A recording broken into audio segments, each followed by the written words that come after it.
जहाँ तक राजनीति की बात है तो दो चार शब्द मैं और कहना चाहूंगा कि विगत दिनों में अगर देखा जाए तो कहते हैं ना कि हमने तमाम उम्र अकेले सफर किया, हम पर किसी खुदा की इनायत नहीं रही। दोस्तों, मतलब इन्होंने विगत दिनों में अकेले लड़ाई लड़ी है।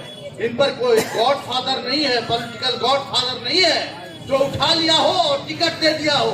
इनके प्रतिभा को देख के टिकट इनको मिली है और जो जनता की सेवा करता है वो ईश्वर की सेवा करता है।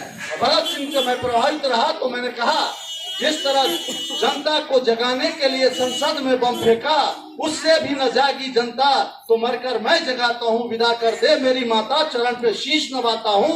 इस शर्ती जवानी में जुदा मैं तुमसे होता हूँ। कि यहाँ के लोगों को जगाने के लिए आया हूँ। प्रेशर ग्रुप का मतलब जब तुम सत्ता में रहो, कोई पार्टी सत्ता में है और वो काम नहीं करती है तो उसको आंख दिखाओ, उसको प्रेशर ग्रुप कहते हैं। प्रेशर ग्रुप बनाने के लिए अन्ना हजारे ने अरविंद केजरीवाल को कहा था, लेकिन नहीं, वो सत्ता के लोभी थे और सत्ता में आने के लिए उन्होंने पार्टी का निर्माण किया। शुरू में तो बहुत सारे लोभ दिए जनता को और आज जितने भी वादे किए हैं सब पूरा नहीं हुआ।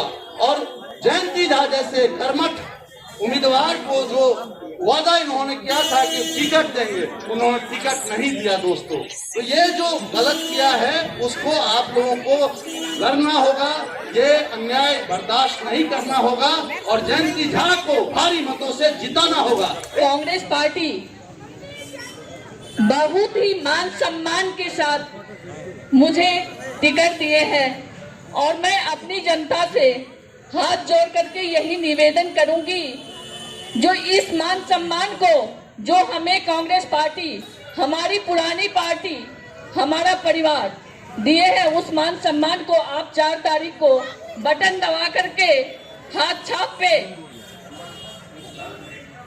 मान सम्मान रखिएगा और जिता करके हमें लाइएगा। भारत माता की, भारत माता की। हमेशा आपके लिए लड़ाई लड़ने वाले श्री अजय माकन जी, चाहे सरकारी मकान हो चाहे सरकारी कर्मचारी हो, सबके लिए काम करने वाले आज आपके बीच में हैं। मैं निवेदन करता हूं और बहुत बहुत धन्यवाद करता हूं कि इस बीच में आपका कीमती टाइम निकालकर आपके बीच में आए। श्री अजय माकन हमारे इस इलाके से कांग्रेस के लोकप्रिय उम्मीदवार बहन जयंती झा जी, आज जब मैं यहाँ पे आप लोगों के बीच में आया हूं तो मैं आप लोगों से 2-3 सवाल शुरू में पूछना चाहता हूं। आप मुझे बताएं कि जो बेरोजगारी यहाँ पे नौजवानों की आप लोग देख रहे हैं, इतनी बेरोजगारी कभी आज तक के जिंदगी में आपने देखी है या नहीं? कभी देखी है इतनी बेरोजगारी?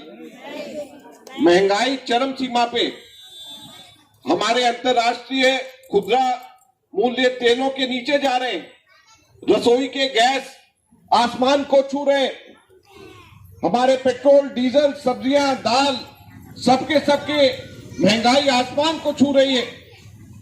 इसके लिए कौन जिम्मेवार है? केंद्र सरकार भाजपा चला रही है, दिल्ली सरकार केजरीवाल आम आदमी पार्टी चला रहे।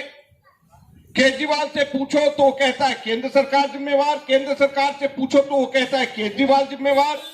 असल में अगर कोई जिम्मेवार है तो ये दोनों के दोनों जिम्मेवार हैं। दोनों में से कोई भी एक भी इससे अलग नहीं हो सकते। कांग्रेस पार्टी का शासन था तो कांग्रेस पार्टी के शासन के अंदर गरीबों की रक्षा करी जाती थी। कांग्रेस पार्टी के शासन में धनाढ्य बड़े बड़े पूंजीपति, उनको फायदा ऐसे नहीं पहुंचाया जाता था जैसे अब पहुंचाया जा रहा है। भ्रष्टाचार चरम सीमा पे पहुंची है। मैं आपसे पूछता हूं, आम आदमी पार्टी और केजरीवाल क्या वायदा लेकर के आए थे? वायदा ये लेकर के आए थे कि हम भ्रष्टाचार को हटाएंगे, वायदा करके आए थे कि लोकपाल का कानून लेकर के आएंगे। कहां है लोकपाल का कानून? कहां है भ्रष्टाचार को हटाने वाली बातें? आज वो केजरीवाल जो कहते थे हम भ्रष्टाचार को हटाएंगे, उनकी अपनी पार्टी के अंदर टिकटें पैसे लेकर के बेची जा रही हैं और ये भ्रष्टाचार को हटाने की बात करते थे। इससे ज्यादा शर्म की बात नहीं हो सकती। और टिकटें बेची जा रही है पैसे लेकर के, ये हम नहीं कह रहे। ये आम आदमी पार्टी के किसी भी कार्यकर्ता से आप अलग से जाकर के पूछे तो वो कहेगा कि हाँ बात सही है, हमारे यहाँ पे बगैर पैसे दिए एक भी टिकट नहीं दी जाती है। ये है आम आदमी पार्टी की, ये है केजरीवाल की असलियत। तो कहां रह गई ईमानदारी? आज कांग्रेस पार्टी वो पार्टी है, हमारे नेता कन्याकुमारी से कश्मीर तक भारत जोड़ने और महंगाई और बेरोजगारी के खिलाफ सड़क के ऊपर उतर करके लड़ रहे हैं। कभी आपने केजरीवाल के मुंह से मोदी के खिलाफ में, बेरोजगारी के खिलाफ में, महंगाई के खिलाफ में कभी भी आपने कुछ बात सुनी होगी? कभी नहीं सुनी, क्योंकि ये दोनों के दोनों मिले हुए हैं और इनका केवल और केवल एक मकसद है कि कांग्रेस को किसी तरीके से सत्ता से बाहर रखा जाए। वो कांग्रेस पार्टी जो गरीबों की सही मायने में हितैषी है। आज हम लोग ये गर्व से कह सकते हैं, मैं गर्व से कह सकता हूं कि बतौर केंद्रीय शहरी विकास मंत्री जब तक हम लोग यहाँ पे रहे, हमने एक भी झुग्गी को यहाँ से हिलने नहीं दिया, हटने नहीं दिया। कानून बनाया, हमने पॉलिसीज बनाई, हमने एक भी गरीब आदमी को यहाँ से उठने नहीं दिया। आज आप सुनते हैं, देखते हैं कि कहीं पे रेलवे लाइन के किनारे पे, कहीं पे किसी जगह के ऊपर, कहीं पर झुग्गी को, गरीब लोगों को, रेहड़ी पट्टी वालों को उजाड़ने के लिए कहीं ना कहीं पे पुलिस किसी ना किसी तरीके से आ जाती है। ये कांग्रेस पार्टी के समय में हमेशा से गरीब लोगों का, झुग्गी वाले लोगों का, रेहड़ी पट्टी वाले लोगों को अगर किसी ने सुरक्षा और सम्मान दिया तो केवल कांग्रेस पार्टी है, दूसरी और कोई पार्टी नहीं है। हम लोग इसको गर्व के साथ कह सकते हैं। और इसलिए आज हम कहना चाहते हैं कि वापस कांग्रेस पार्टी को लाएं। देश के अंदर आज जरूरत है कि कांग्रेस पार्टी वापस आए ताकि गरीब लोगों का ध्यान रखा जा सके, ना कि धनाढ्य मित्र पूंजीपति जो मोदी साहब के हैं, अडानी अंबानी, वो लोग तो जो है कोविड के समय के ऊपर उनकी जो टोटल उनकी जमा पूंजी थी वो 8 गुना बढ़ गई। हमारे लोगों के अंदर जो घरों में जो जमा पूंजी थी सब के सब खर्च हो गई।